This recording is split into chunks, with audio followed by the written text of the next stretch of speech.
Sir আর বললেন না, আমার নানি যতবারই মরে ততবারই আমার নানা বিয়ে করে।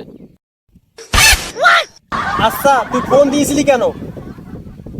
স্যার, দেশে 3 দিন ধরে কোনো নেট নাই, এই কারণে আমি ফোন দিছিলাম। কেন? কারণ 3 দিন ধরে আমি কোনো ফ্রি ফায়ার খেলতে পারিনি। বাচ্চারা কেমন আছেন সবাই? জি স্যার, ভালো আছি আমরা। আপনি কেমন আছেন? হ্যাঁ আলহামদুলিল্লাহ, আমিও ভালো। কিরে মনির, তুই কালকে স্কুলে আসিস নাই কেন? স্যার, কালকে আমার নানি মারা গেছে, এই কারণে আসতে পারিনি। ও আচ্ছা। কিছুদিন পর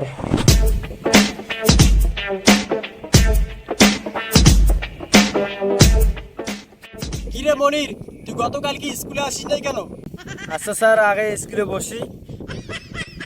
আচ্ছা বসো।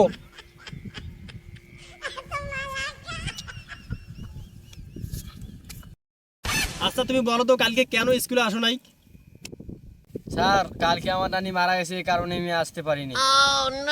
আচ্ছা তুমি এইভাবে অজুহাত দেখে কতদিন ছুটি নেবা?